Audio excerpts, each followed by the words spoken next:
وحده لا شريك له.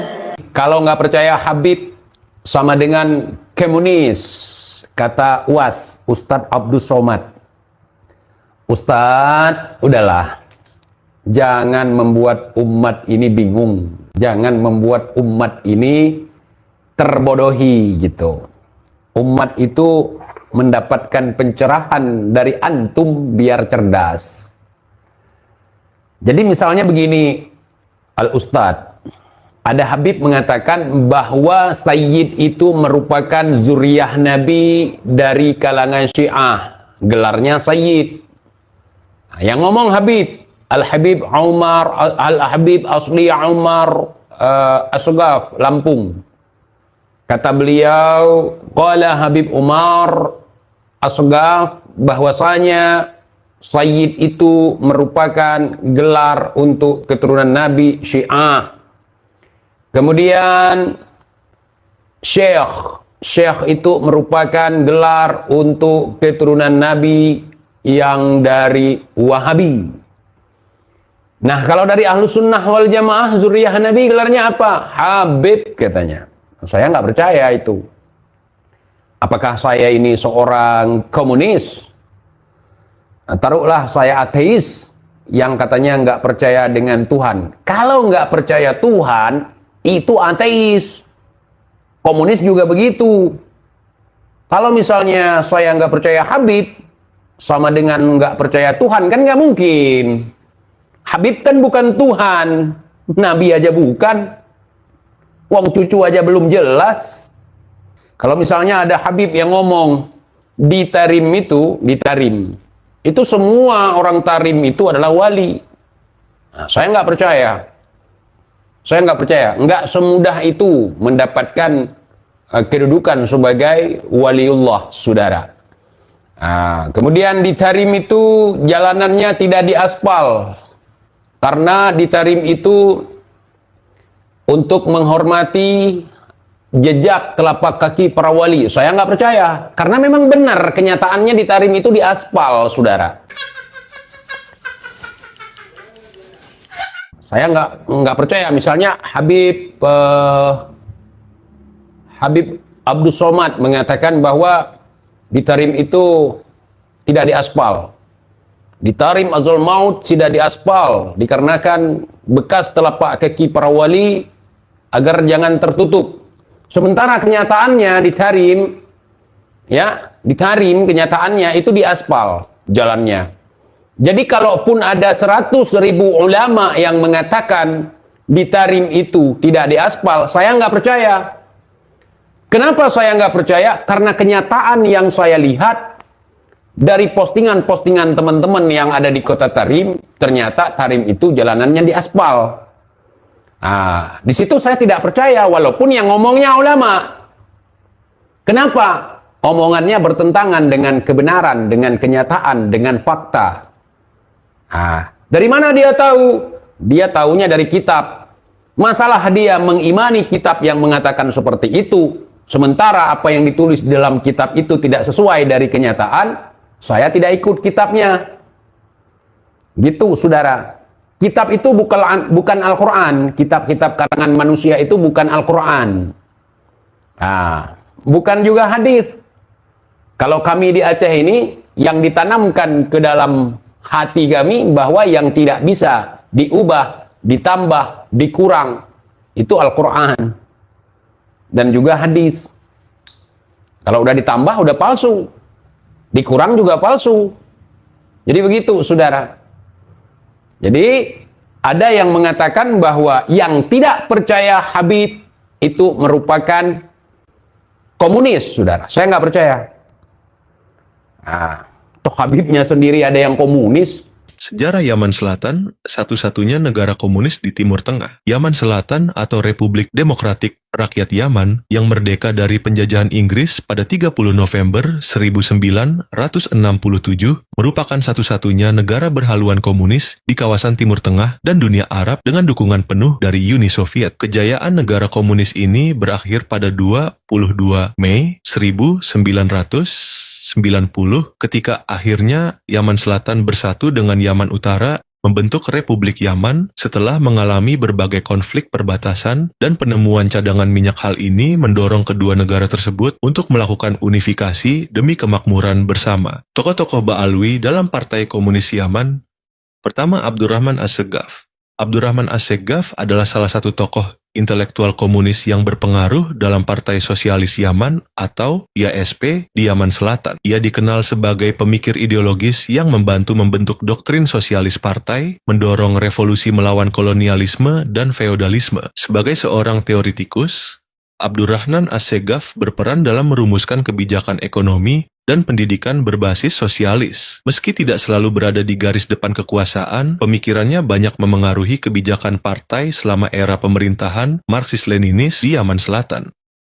Kedua, Haidar Abu Bakar Al-Atas. Haidar Abu Bakar Al-Atas adalah salah satu tokoh utama dalam Partai Sosialis Yaman yang memimpin Yaman Selatan dengan paham Marxis-Leninis. Ia menjabat sebagai Perdana Menteri pada tahun 1985 sampai dengan 1986 dan kemudian menjadi presiden pada tahun 1986 sampai 1990, memainkan peran kunci dalam menerapkan kebijakan sosialis dan menjaga stabilitas politik di tengah perpecahan internal partai. Sebagai politisi pragmatis, Haidar Al-Atas berusaha menyeimbangkan hubungan dengan Uni Soviet sekaligus membuka dialog Yaman Utara. Kepemimpinannya berakhir setelah reunifikasi Yaman pada 1990, di mana ia sempat menjadi Perdana Menteri dalam pemerintahan bersatu sebelum akhirnya tersingkir dari kekuasaan. Meski tidak seideologis tokoh lain, ia diingat sebagai figur yang membawa Yaman Selatan melalui masa transisi penuh gejolak. Abdurrahman As-Seggaf dan Haidar Abu Bakar Al-Atas adalah tokoh penting dalam Partai Komunis Yaman Selatan, di mana As-Seggaf dikenal sebagai pemikir ideologis yang memperkuat fondasi ideologi Marxis partai, sementara Haidar Al-Atas memainkan peran kunci sebagai pelaksana kebijakan dan pemimpin pemerintahan saat partai berkuasa. Keduanya dianggap sebagai pilar revolusi sosialis di Yaman Selatan, meski akhirnya pengaruhnya memudar setelah reunifikasi Yaman pada 1990. Ketiga, Habib Abdurrahman bin Ali bin Muhammad bin Alwi Al-Jufri. Habib Abdurrahman bin Ali bin Muhammad bin Alwi Al-Jufri adalah seorang tokoh penting dalam pemerintahan Yaman Selatan yang menganut ideologi komunis, di mana ia menjabat sebagai wakil presiden pada masa sebelum penyatuan Yaman. Meskipun berasal dari keluarga Ba'alwi yang religius, ia memilih jalur politik sekuler demi membangun stabilitas dan pemerataan sosial di wilayah yang saat itu sedang bergejolak. Perannya menandai keterlibatan kalangan habaib dalam dinamika politik komunis yang tak selalu identik dengan dakwah keagamaan. Ia adalah ayah dari Syekh Ali Al-Jufri, ulama asal Uni Emirat Arab yang dikenal. Hubungan keduanya memperlihatkan kontras yang unik antara dunia politik ayahnya yang keras dan jalan spiritual anaknya yang damai. Masa ada Habib nggak percaya Habib? Kan nggak mungkin. Mana TJ Habib? DNID itu bukan Habib, nggak diakui oleh Rabitoh. Oh, karena dia PKI. Oke. Musuh Al-Munawwar. Oh, itu bukan Habib TJ, kan tidak diakui oleh Rabitoh. Nah, nggak apa-apa juga. Fakhrul Barakbah, Sofyan Barakbah yang di Kalimantan itu nggak diakui oleh Rabitoh juga. Ya salam, saudara. Terus kalau di Tarim itu, selama kami di Tarim, kata Habib nih, Munib menantunya Unyil. Selama kami di Tarim itu, kami tidak pernah melihat wajah perempuan. Kami tidak pernah melihat aurat perempuan, saudara. Nah, kata dia, mau mengatakan bahwa di Tarim itu aurat perempuan tidak nampak. Boleh. Kalau dia nggak lihat ya nggak apa-apa, bagus. Ngapain coba kita jauh-jauh ke Tarim cuman buat lihat aurat perempuan? Cuman kalau dibanding-bandingkan dengan Indonesia, jangan. Di sini ada juga yang non-muslim, bukan semuanya Islam. Ada yang kafir, mereka mau menampakkan auratnya ya silahkan. Bukan urusan kita, ya kita jangan nengok. Gitu. Tapi kalau saya nengok, apakah saya salah? Enggak. TJ ente sesat mengatakan bahwa melihat aurat perempuan itu tidak berdosa. Enggak, saya enggak mengatakan tidak berdosa. Tapi kalau sekali lihat, jangan pejam matamu. Nggak apa-apa. Sedekah itu. Nah, pas saya lihat perempuan itu lagi buka celana, saya nggak berkedip. Saya tompang lagi pakai korek kayu itu. Nah, nggak apa-apa itu. Tapi kalau udah berkedip, itu dosa. Makanya saya kalau ngelihat perempuan cantik ini itu segala macam itu nggak berkedip. Nah, kalau nggak berkedip ya nggak dosa. Bahkan trik supaya tidak berkedip, pas lihat, jangan pakai wow. Biasanya orang pakai wow. Wow, berkedip itu. Saking semakin mulutnya lebar, semakin matanya melotot, saudara. Gitu. Jadi kalau nggak percaya Habib sama dengan komunis, saya nggak percaya. Kalau nggak percaya adanya Tuhan, adanya Allah, adanya yang Maha Pencipta, itu komunis. Boleh jadi. Itu ateis, pasti. Masa Habib disetarakan dengan Tuhan? Kan nggak masuk akal itu, Ustadz Somad. Ini, kalau nggak percaya adanya Tuhan, adanya Allah, adanya yang Maha Pencipta, itu komunis. Boleh jadi. Itu ateis, pasti. Masa Habib disetarakan dengan Tuhan? Kan nggak masuk akal itu, Ustadz Somad. Ini mohon maaf, ya. Ini kita berlogika aja. Ustadz Somad mengatakan di Tarim itu tidak diaspal jalannya karena jejak para wali. Terus, ini taruhlah betul seperti Ustadz Abdul Somad bilang. Terus di Arab, jejak para nabi, jejak Nabi Ibrahim, jejak Nabi Ismail, itu bekas telapak kaki Nabi Ismail juga di semen.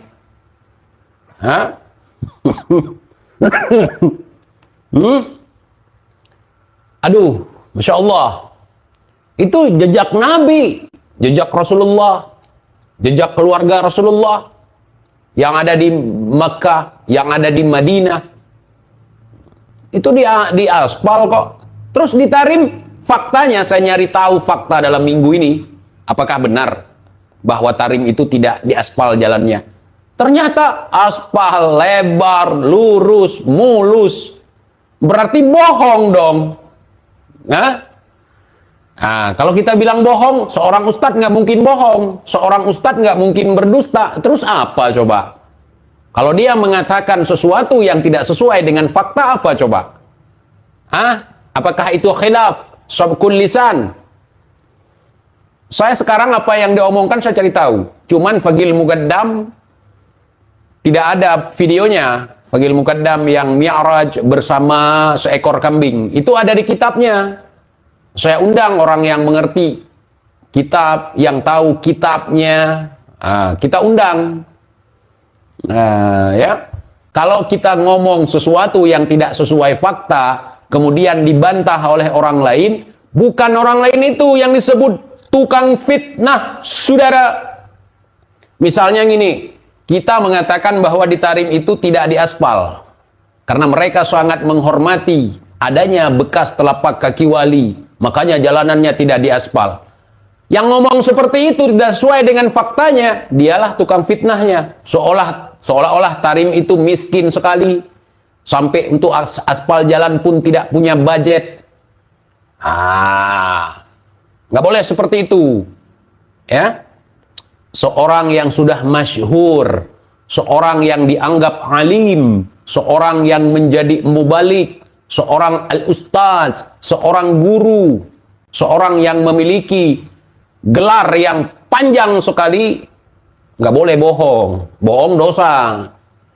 Kalau di Aceh itu, kalau bohong itu nanti ekornya tumbuh jadi anjing gitu. Ya, bohong itu jadi anjing kalau di Aceh.